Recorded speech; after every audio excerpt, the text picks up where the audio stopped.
A graça e a paz, amados. Vocês estão bem? Pode sentar, eu quero só. O rapaz ali no teclado, amém? Desde já, queridos, eu quero agradecer, a vida do pastor Roberto. Fica difícil subir, depois que ele ora e interpreta, ora em outras línguas e interpreta, fica difícil para o profeta vir aqui. Queridos, Deus me deu uma direção, amém? De nós estarmos no final orando por cura. Amém? Enquanto nós adorávamos, eu senti tipo uma atmosfera, uma unção, amém? Para isso acontecer. Nós sabemos que o pastor Roberto, ele flui muito nisso. E antes de eu iniciar, eu queria chamar minha esposa aqui para ela dar um testemunho bem rapidinho. Ouviu a palavra rápido?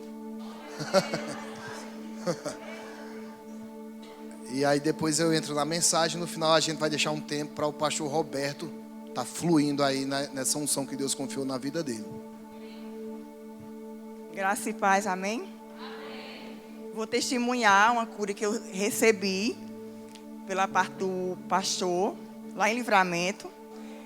Fazia mais de ano que eu sentia uma dor no estômago, muito forte. E eu tomava remédios, passava um pouco, mas depois ela retornava. E um dia o pastor foi lá em Livramento e ele disse que tinha alguém que sentia essa dor no estômago e convidou que viesse para frente. E eu não vim. Não por não honrar a palavra do pastor ou por não acreditar na cura. Foi por pura timidez que eu não estive lá. Mas do lugar que eu estava, eu recebi a minha cura. Daquele dia para cá, nunca mais senti essa dor. Em nome de Jesus.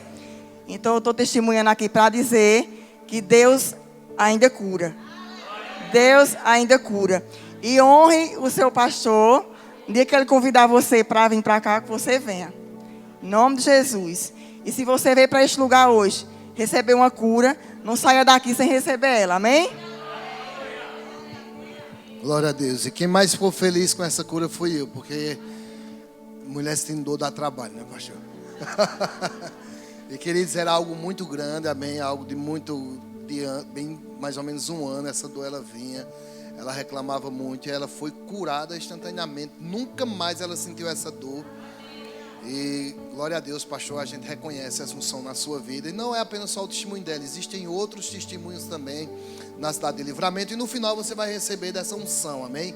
Então gera expectativa para isso, ok?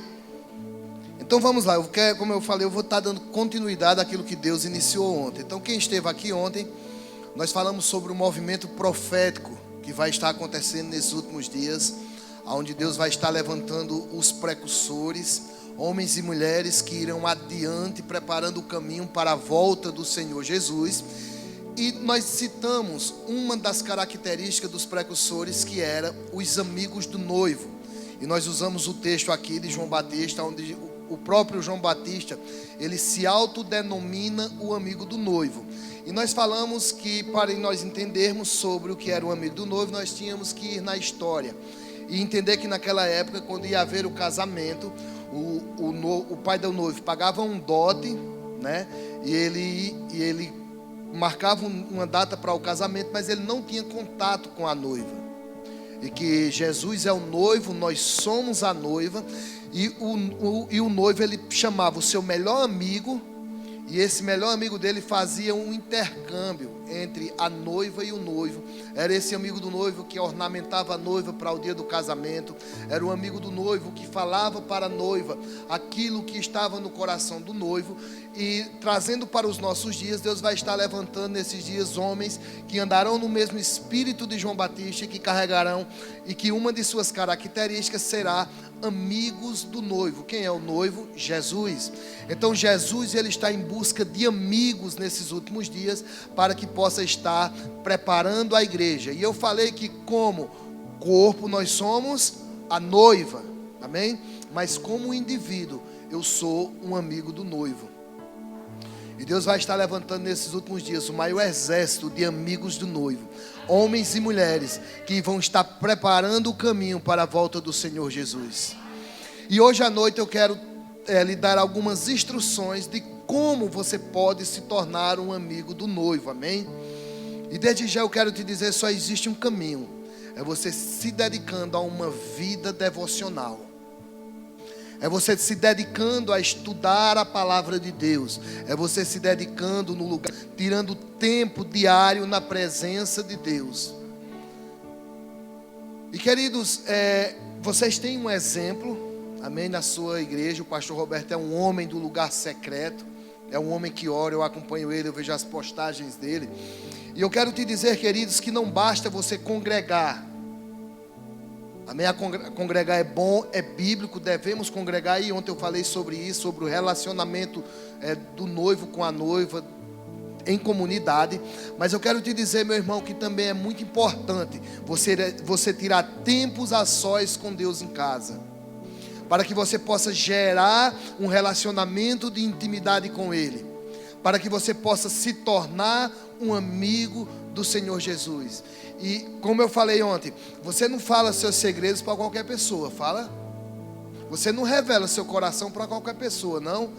Você só revela para pessoas que são íntimas, para pessoas que são próximas, para pessoas que são seus amigos. Então, quando nós nos tornamos um amigo de Jesus, Ele revela o seu coração a mim e a você.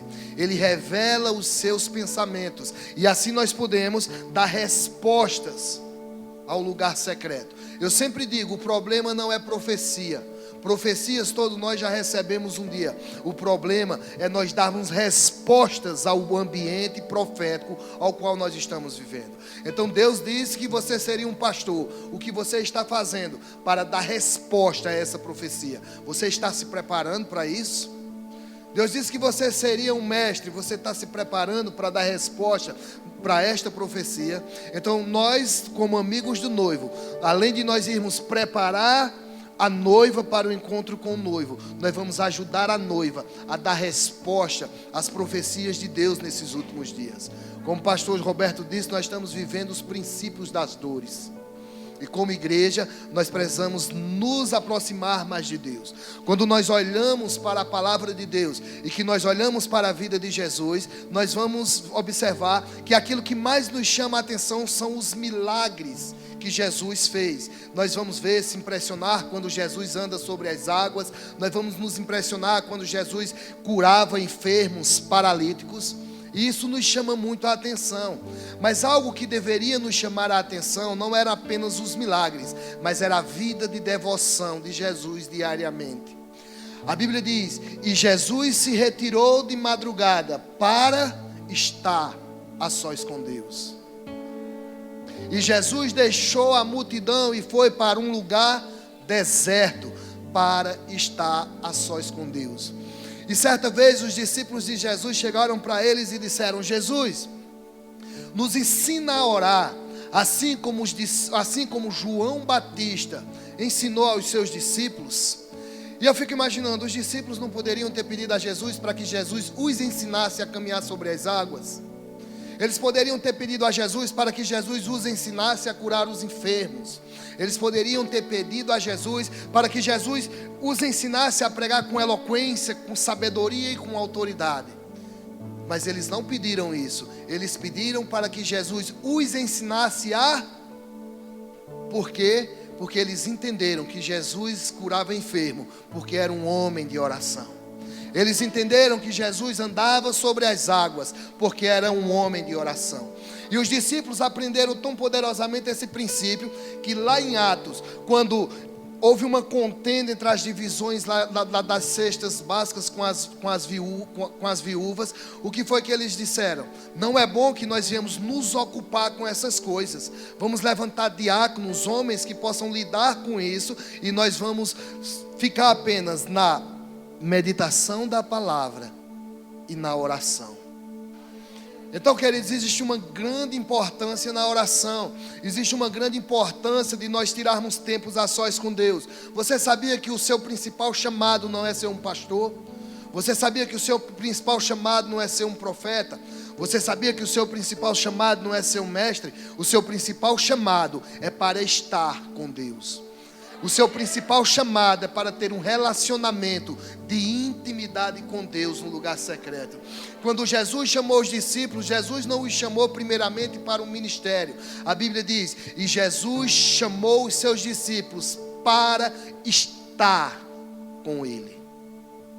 para estar próximo dele. Deus cria o jardim do Éden. E Deus cria o homem e coloca no jardim do Éden. Para quê? Para ter relacionamento. E todos os dias, na viração do dia, Deus vinha visitar o jardim do Éden. E Deus vinha ter comunhão com o homem. O homem peca contra Deus. E um dia Deus aparece no jardim do Éden e pergunta: Adão, aonde tu estás? Senhor, estou aqui, eu me escondi. E ainda hoje Deus está olhando para a humanidade e está perguntando: Pedro, aonde tu estás? João, aonde tu estás? Porque, queridos, a Bíblia não é um livro do homem buscando a Deus. A Bíblia é um livro de um Deus buscando restaurar a humanidade. Não foi Deus que fugiu de Adão. Foi Deus procurando Adão no Éden para ter comunhão com ele. Então muitas vezes nós achamos que Deus está distante, que Deus não está perto, mas, queridos, Deus está desejoso para ter um relacionamento de intimidade com você. E quando eu falo de oração, eu não estou falando de alguém que entra para orar, que só sabe pedir. Deus, eu te peço isso, aquilo, amém, e sai. Eu estou te chamando para ter um relacionamento, onde você fala, mas você também ouve. Onde muitas vezes você vai adentrar no seu quarto e nem falar você vai.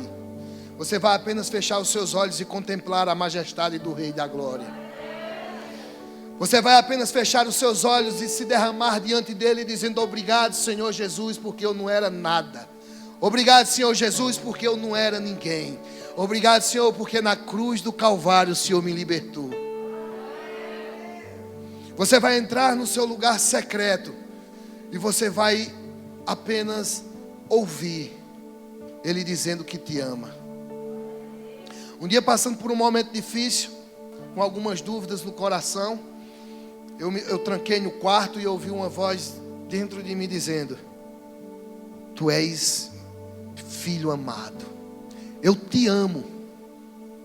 E ele olhou para mim, dentro de mim eu ouvi uma voz dizendo: eu tenho tanto orgulho de você, e eu sou a graça do Cordeiro.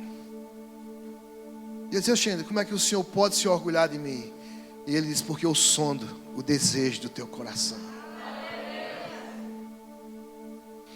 Quando nós falamos do rei Davi, que a Bíblia diz que Davi era um homem segundo o coração de Deus, você sabe por que Davi era um homem segundo o coração de Deus? Aí o irmãozinho disse: porque Jesus Cristo é o primeiro. Sabe por que Davi era um homem segundo o coração de Deus?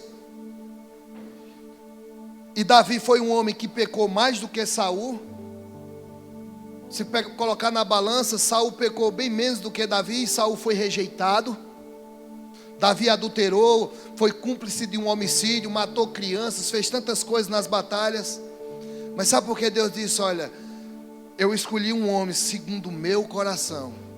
Porque o coração de Davi era um coração de um homem apaixonado por estar com Deus.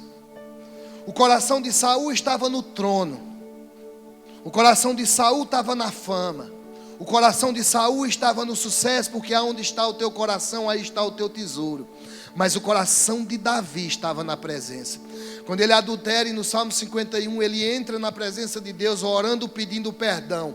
Ele diz: Deus, tira tudo quanto eu tenho, mas não tira de mim o teu espírito, e não me lança para longe da tua presença. Davi era um homem tão apaixonado por estar com Deus, que no Salmo, salvo engano, 133, o salmista diz: Senhor, lembra-te do que disse o teu servo Davi: não darei descanso às pálpebras dos meus olhos, até que eu construa um ambiente para a habitação do meu Deus. Davi disse: melhor é um dia na porta do templo do que 1000 anos em qualquer outro lugar na terra. Lembre, naquele tempo não tinha templo. Ele estava dizendo: melhor é estar na tua presença. Então Davi era um homem que amava estar com Deus, e ele entendia que quando ele estava com Deus, Deus era quem o prosperava. Então que nós também, queridos, venhamos ter esse mesmo anseio no nosso coração, esse mesmo desejo de estar com Deus, esse mesmo desejo de ter comunhão com Deus. E eu quero hoje à noite dar alguns princípios que vão nos ajudar a desenvolvermos um relacionamento de intimidade com Deus. Porque, queridos, você tem que entender que a oração é a mola mestra da igreja. Uma igreja que ora, ela é uma igreja diferente. Uma igreja que ora, ela é uma igreja onde ela faz com que as promessas de Deus se antecipem. Uma igreja que ora é uma igreja que anda em cura. Uma igreja que ora é uma igreja que desfruta de muitas coisas da parte de Deus. E nesses últimos dias, o espírito da oração está sendo derramado sobre as igrejas. Em vários lugares no mundo estão sendo abertas salas de oração 24/7.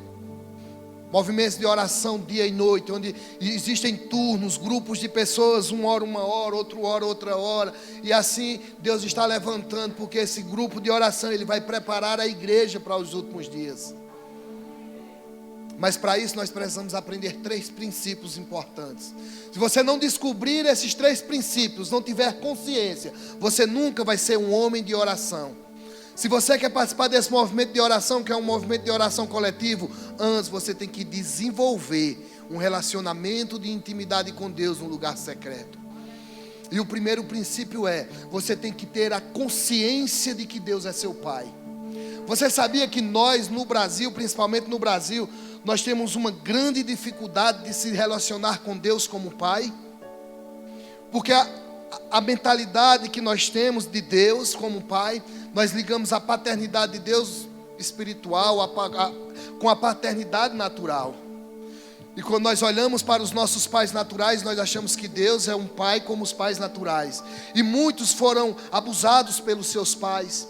Muitos sofreram com seus pais, muitos foram espancados pelos seus pais. E quando chegam na igreja que dizem que Deus é pai, eles pensam que Deus é um pai como seus pais, que abusaram de você, que lhe espancaram, que lhe maltrataram. Jesus disse, qual o pai de vocês que sendo um pai, e o filho pede um pão, ele lhe dará uma pedra, e o filho pede um peixe, ele lhe dará uma serpente. Sendo vocês pais maus, sabeis dar boas coisas aos vossos filhos, quanto mais o nosso Pai, que é Deus e que está no céu, o que Ele não é capaz de vos dar. Quando você lê a antiga aliança, você vai observar que todo Israel se direcionava a Deus como o Deus de Abraão, o Deus de Isaac, o Deus de Jacó. Por quê? Porque Israel não tinha a revelação de Deus como um pai. Eles tinham a revelação de um Deus que estava distante. Mas quando Jesus vem na terra, Jesus quebra isso. Jesus não veio apenas nos salvar, se é que posso dizer apenas nos salvar. Mas uma das principais coisas que Jesus veio foi revelar a paternidade de Deus. E Jesus diz, quando vocês forem orar, vocês orem, Pai nosso que estais no céu. Quando Jesus estava orando no Getsemane, ele disse, Abba Pai, meu paizinho. Isso era escândalo para a época. Como é que pode esse homem chamar um Deus tão grande de Pai? A única vez, queridos, que Jesus não chama Deus de Pai é na cruz. Que ele diz, Eli, Eli, lama sabachthani. Deus, meu Deus, por que tu me abandonaste? Foi o único momento na Bíblia que Jesus se direcionou a ele como um Deus. Ali houve uma separação entre o Deus Pai e o Cristo Filho, para que nós nunca mais viéssemos nos separar do nosso Pai. Quando Jesus é batizado por João Batista diz, eis aí o Cordeiro de Deus que tira o pecado do mundo. E Deus confirma a sua paternidade. Eis aí o meu Filho amado em quem eu tenho prazer. Jesus é levado pelo Espírito, não por Satanás, pelo Espírito para o deserto. Chegando no deserto, o que é que a primeira coisa que Satanás tenta fazer? Duvidar da paternidade de Deus. Diz, se tu és o Filho de Deus. Porque Satanás sabia que se trouxesse no coração de Jesus a dúvida de que Deus era Pai, ele não teria sucesso naquela empreitada. Porque você só tem sucesso na vida de oração quando você entende que Deus é seu Pai. E que você entra dentro do seu quarto ou em qualquer lugar para ter diálogo com o seu Pai. Mas enquanto você não tiver essa mentalidade de que Deus é seu pai, e que como um pai Ele quer cuidar de você, que como um pai Ele quer zelar de você, que como um pai Ele vai te repreender, que como um pai Ele vai te corrigir, mas que como um pai Ele vai te amar, Ele vai te abraçar, Ele vai cuidar de você. Diga, eu sou filho. Diga, eu não sou apenas uma criatura. Eu sou um filho. E Deus me ama. A segunda coisa que nós precisamos aprender, se nós quisermos ter um relacionamento de intimidade com Deus, é entendermos o sacerdócio de todos os santos. Diga assim, eu sou um sacerdote. A Bíblia diz em Apocalipse que nós somos reis e sacerdotes. Mas o que é um sacerdote? O sacerdote na antiga aliança ele tinha 3 incumbências. A primeira era ministrar diante de Deus. Diga, ministrar diante de Deus. E o que é ministrar diante de Deus? Era alguém que ia no Santo dos Santos ter relacionamento de intimidade com Deus. O segundo ofício de um sacerdote era ministrar aos santos. Ele ministrava ao povo de Israel. E a terceira incumbência de um sacerdote era ministrar ao mundo. Eu e você, nós somos sacerdotes. E a nossa incumbência é ministrar diante de Deus, ter relacionamento íntimo com Deus. O segundo é ministrarmos um na vida do outro, como santos. Estarmos exortando uns aos outros. A própria Bíblia diz isso, que nós devemos exortar uns aos outros. E o terceiro ofício de nós como sacerdotes é nós irmos pregar no mundo. Pregar para os perdidos. Mas vamos nos deter de ministrar diante de Deus. Quando Deus se apresenta a Israel no deserto, a Bíblia diz lá em Deuteronômio que Deus diz: e eu farei de Israel uma nação de sacerdotes. Preste atenção, é uma nação de sacerdote. Nós temos que entender que quem criou o sacerdócio não foi Deus. Antes do sacerdócio de Deus ser criado, outras nações já usavam os sacerdotes. E esses sacerdotes, vamos dizer que uma nação tinha 10 sacerdotes, 5 sacerdotes, um sacerdote que adorava os deuses pagãos que estavam ali liderando. Mas Deus disse: olha, em Israel eu não vou ter só um sacerdote, eu vou ter uma nação de sacerdote. Mas o que é que acontece? O que acontece é que Israel não aceita. Quando Moisés manda todo o povo se reunir, se consagrar e ir diante do monte para que Deus se manifestasse, a Bíblia diz que quando a Shekinah de Deus desce no monte, a palavra de Deus diz que o povo teve medo, que o povo temeu, que o povo começou a chorar. E ele chama Moisés e diz: olha, Moisés, nós não precisamos que Deus fale conosco. Isso é sério. Nós não precisamos que Deus fale conosco. Só basta você buscar a Deus, ouvir a voz de Deus. Aí você transmite para a gente o que nós temos que fazer e nós vamos obedecer a Deus. Ou seja, eles rejeitaram o sacerdócio de todos os santos. E eles jogaram a responsabilidade sobre Moisés, fazendo de Moisés o único sacerdote que podia falar com Deus. E queridos, da mesma forma é nos nossos dias. Nós temos criado os nossos Moisés. Eu não vou buscar o Senhor não, porque tem pastor Roberto que busca.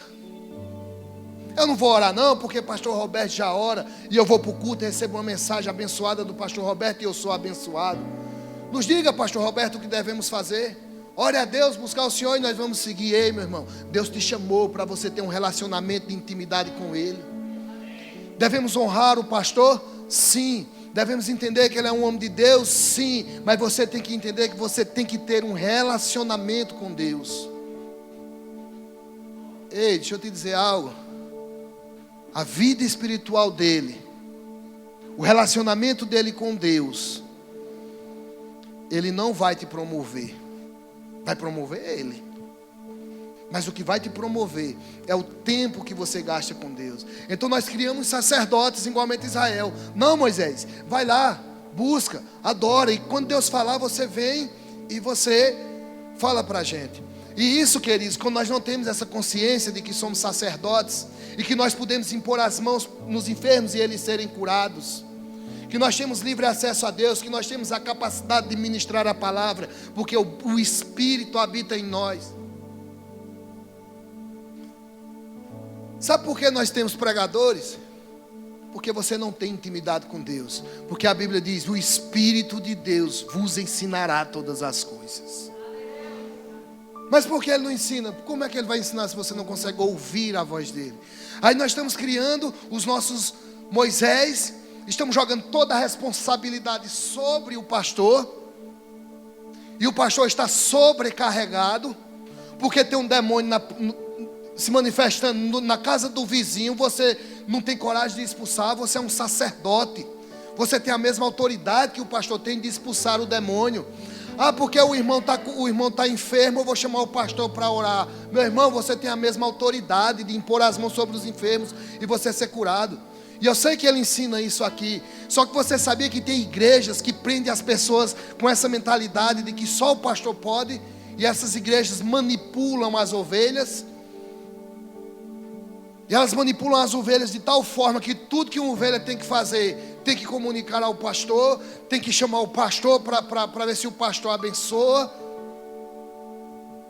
Aí o cara vai comprar um carro e diz: vou perguntar ao pastor. Não, você tem que perguntar a um mecânico. Você tem que perguntar a alguém que entende de carro. Claro que o seu pastor pode dar uma dica. Pastor, eu estou sentindo desejo de comprar um carro, vou morar junto comigo? Sim. Mas aí tem pessoas que ficam dependentes da voz de comando do pastor. Vá, volte, fique. Ei, pastor, não compre essa responsabilidade para o senhor, não. Cada um é dono de sua vida. Pastor, eu vou namorar com fulano. O senhor deixa, eu ore para ver se dá certo ou não. Meu irmão, quem tem que orar é você. Eu vou orar, eu vou pedir ao pastor. Não, meu irmão, você tem que pedir a seu pai e a sua mãe. O seu pastor pode abençoar. Você está entendendo? Existe sim a paternidade espiritual, a cobertura espiritual, nós devemos honrar. Mas tem coisas, meu irmão, que quem resolve sou eu na minha vida. Pastor, eu venho aqui em casa que meu casamento vai estar destruindo, né? Tem coisa que ele não vai resolver, não. É você e sua esposa que resolve. Aí sobrecarregamos os pastores com coisa besta que quem pode resolver é a gente. Entenda, tem coisas que só a unção pastoral vai resolver na sua vida. Você pode tentar fazer tudo, só a unção pastoral vai resolver, meu irmão. Mas tem coisas que você é quem resolve. Tem coisas que é você que vai decidir na sua vida. E você tem que ter essa consciência. Estou lembrando do irmão, pastor, que uma vez chegou lá no pastor Leonildo e disse: pastor, vamos lá em casa orar pela vida de uma prima minha que chegou de fora. Ela é paralítica, está numa cadeira. Pastor Leonildo muito nas correrias. Aí disse: meu irmão, você pode orar. Deus te capacitou. Você tem o poder de cura. Eu vou orar nas suas mãos, vou ungir suas mãos e você vai orar pela menina. Aí ele foi. Isso foi no domingo de manhã, nós tínhamos o culto dos trabalhadores, e à noite tinha o culto de celebração. Quando terminou o culto, ele chega no pastor de novo e diz: pastor, eu queria que o senhor orasse de novo nas minhas mãos. Aí o pastor disse: por quê, meu filho? Ele disse: eu não lavei. Eu não lavei as mãos, pastor. Então é esse nível que nós estamos tendo na igreja. Eu não sei porque eu vou falar isso. Deixa eu lhe dizer uma instrução bem interessante para vocês. Isso aqui eu aprendi com o meu pastor Leonildo. Quando você vir para o culto, nunca fique esperando seu pastor na porta para contar seus problemas. Amém? Não pare seu pastor, deixe ele vir. Ele passou um tempo se consagrando, ele carrega uma mensagem. E o pastor Leonildo dizia, ele dava essa incumbência ao pessoal do diaconato, que geralmente o pessoal chega e fica: cadê o pastor? Já chegou, e os diáconos orientavam: olha, se você tiver alguma coisa para tratar com o pastor, você trate depois do culto. Por dois motivos. Primeiramente, que o seu problema pode tirar o foco do pastor, ele pode não conseguir fluir da forma como ele iria fluir na mensagem. E a segunda coisa, ele pode tratar o seu problema de cima do altar e nem precisar conversar com você depois. Então, sempre que você vier com problemas, não impeça o seu pastor, deixe o seu pastor livre. Se ele não falar com você, eu não sei você, mas hoje eu fiquei no vácuo 1 milhão de vezes. Ele faz isso com vocês, e está conversando com vocês aqui, aí de repente eu estou conversando besteira, ele... E eu na cozinha, eu também vou, mas o senhor, pastor... Ele faz isso. Fez um monte de vezes, rapaz. Aí hoje à tarde ele se tocou, nós estávamos tomando café, ele levantou-se de vez, da cadeira, aí parou e começou a rir, ele saiu deixando o profeta só. Ontem a gente estava conversando à noite, rapaz, no meio da conversa ele fez só assim, aí disse, vamos dormir. Eu disse, tá certo, pastor, amanhã nós terminamos. Não foi desse jeito.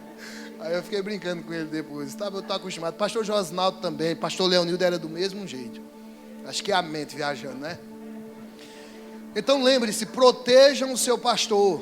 Esposa, proteja o seu pastor o seu esposo no dia que ele vai pregar.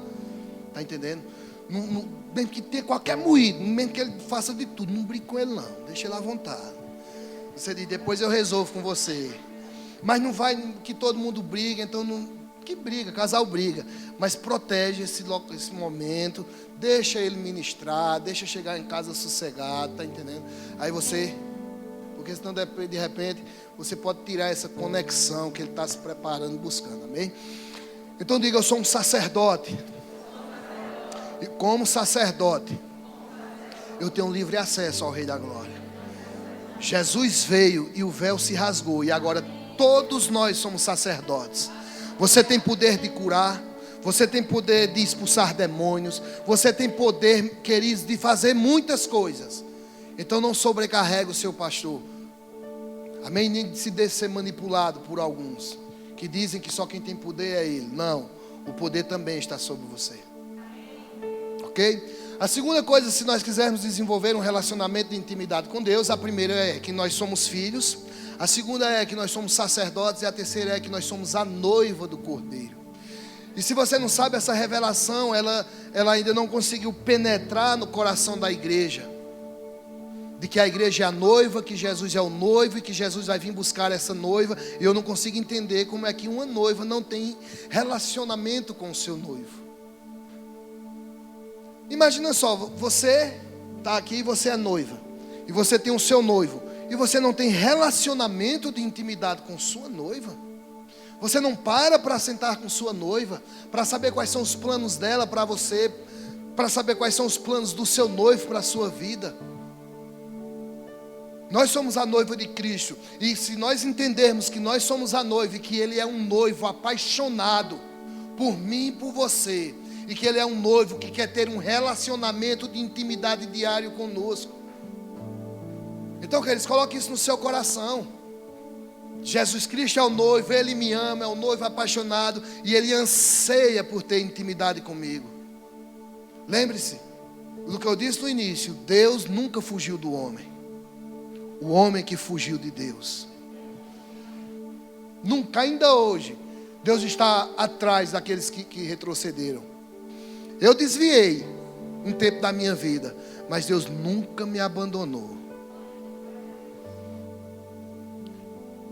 E eu quero falar, queridos, sobre 3 inimigos que nós vamos enfrentar para desenvolvermos um relacionamento de intimidade com Deus. Existem outros, mas o primeiro inimigo chama-se condenação.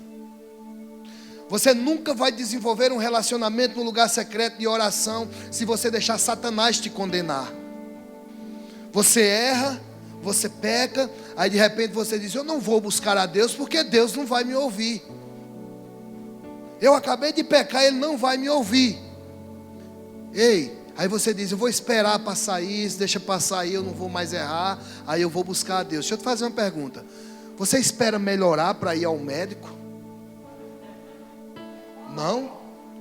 Então como é que você espera deixar de pecar para buscar Deus? Lembre-se, Deus é Pai. Eu sou pai, Pastor Roberto é pai, tem muitos pais aqui. Seu filho vai, apronta, e de repente ele te entristece, você fica desgostoso, ele faz coisas que não te agradam, talvez esteja usando drogas, e ele diz: pai, eu quero conversar com o Senhor.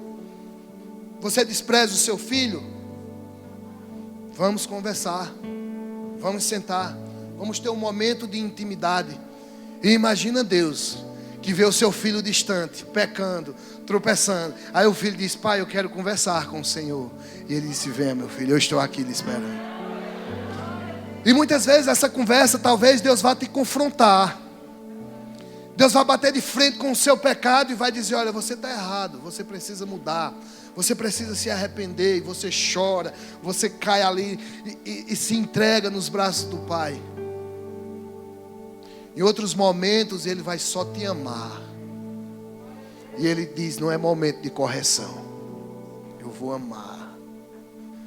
Mas Ele nunca vai te lançar fora.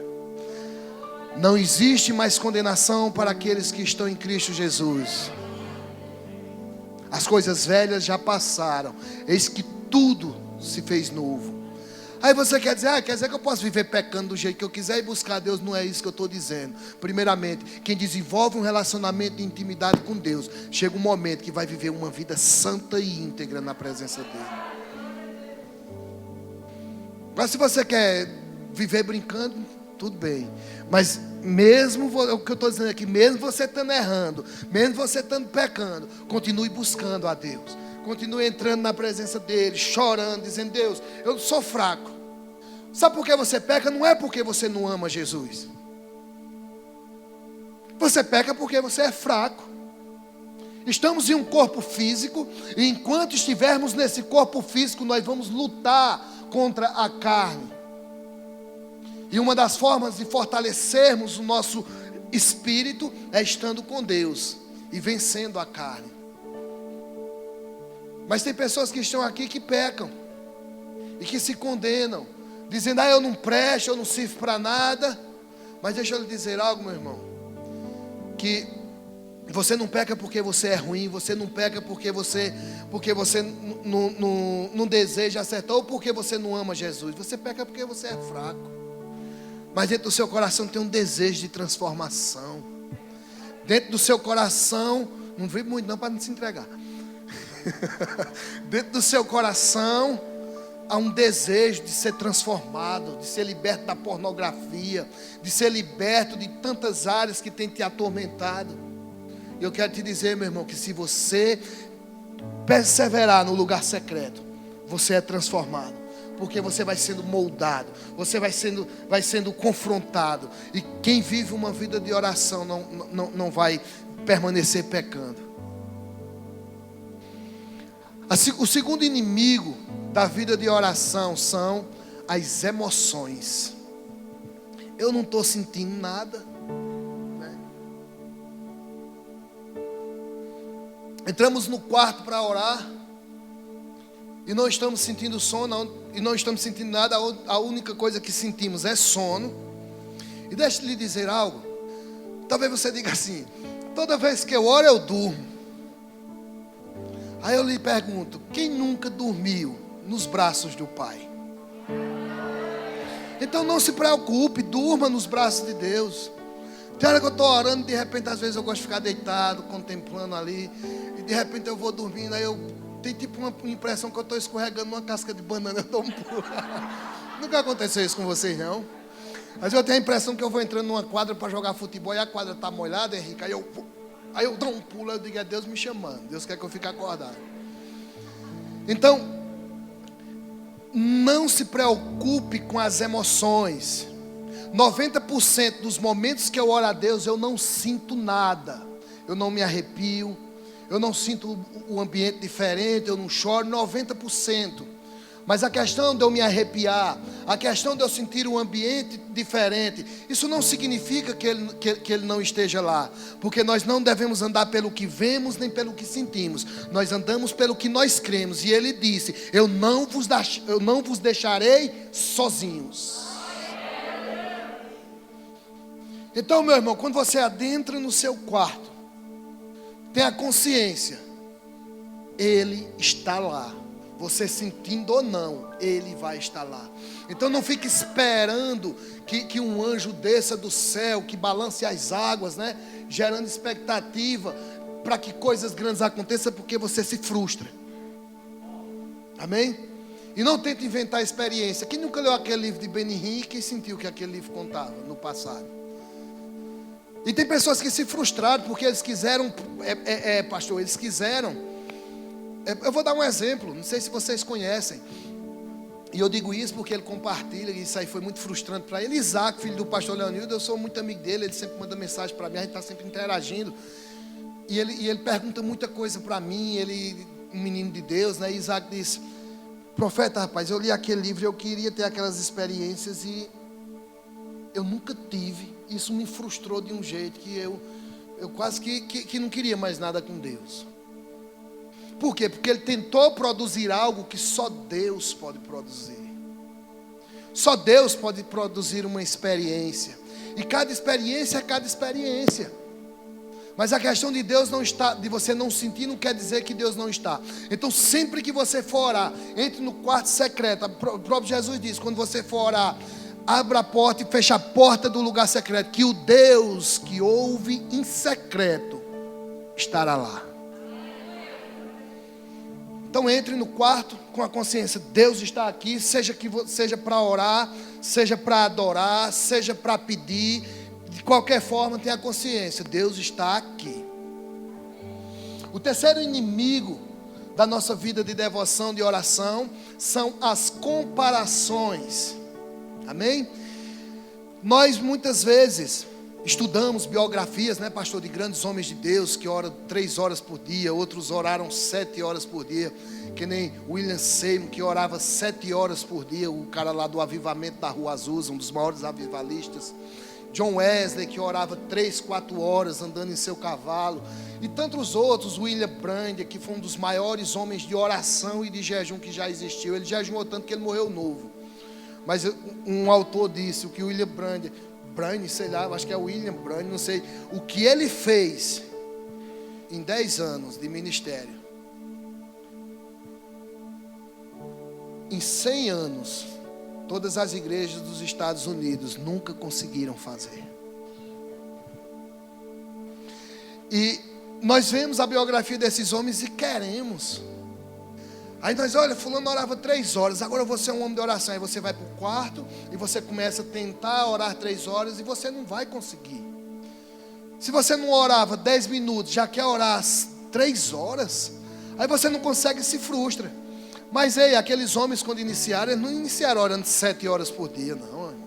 Eles iniciaram orando 10 minutos por dia, 15 minutos. Um cara, quando ele decide ser um atleta, um maratonista, ele não começa correndo muitos quilômetros não, ok?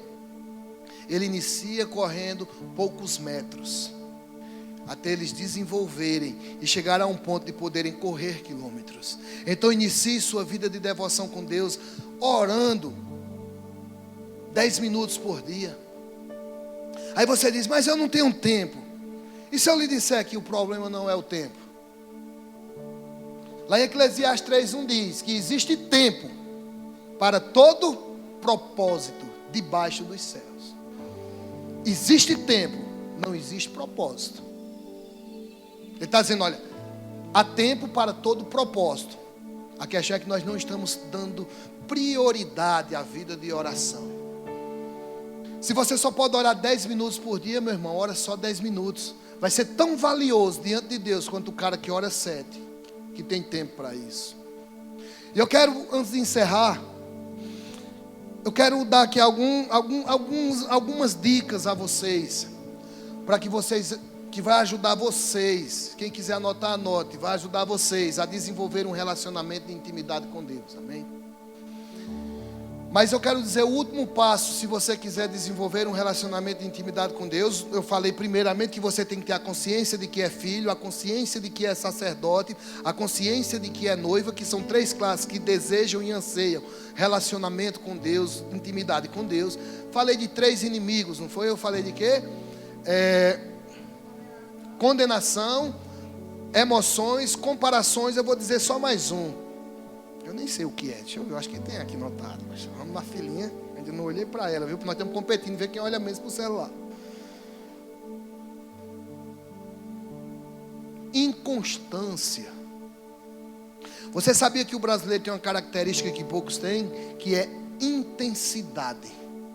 O brasileiro é intenso. Você chama alguém, coloca alguém para fazer algo, ela é intensa. Vá. Mas daqui a 3 dias, sumiu. Cadê fulana? Não, foi embora, já está fazendo outra coisa. Ou seja, somos intensos, mas não somos constantes na oração.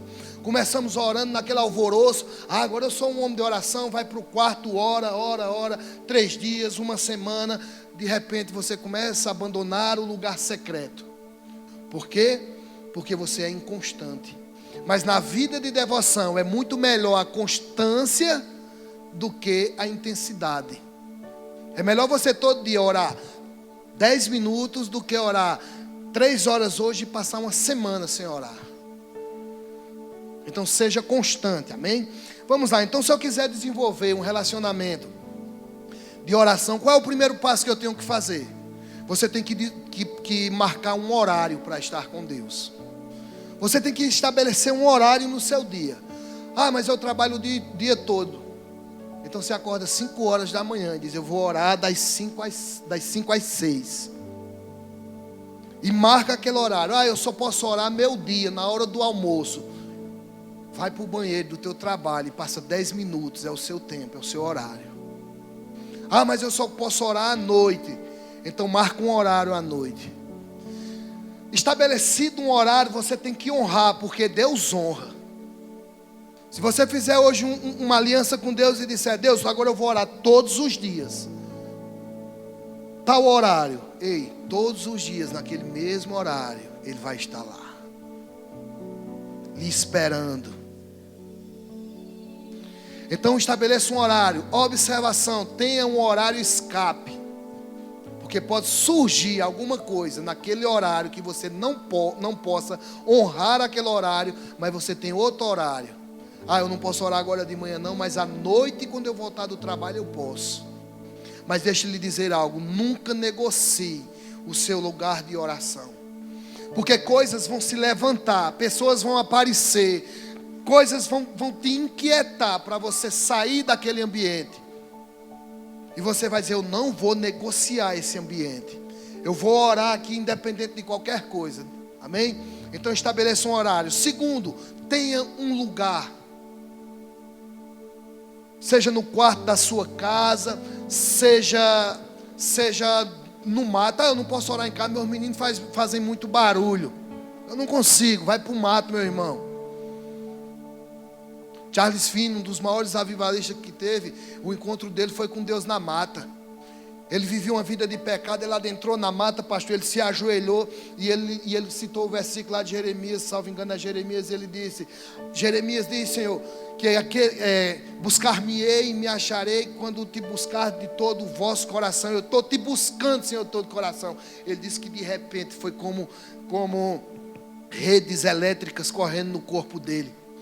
E um homem que era preso em vários vícios se levantou daquele ambiente. E aonde Charles Finney chegava, as pessoas caíam de joelhos pedindo perdão pelos seus pecados.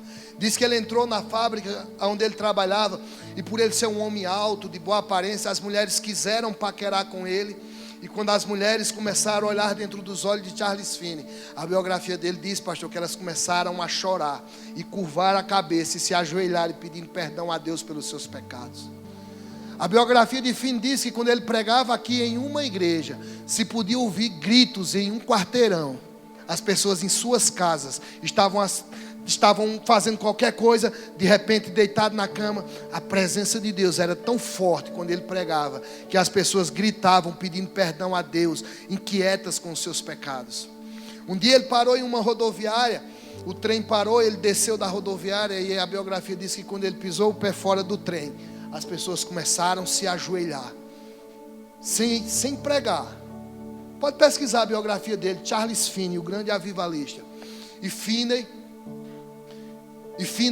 carregava essa presença. E sabe o que é que Finney dizia? Quando a presença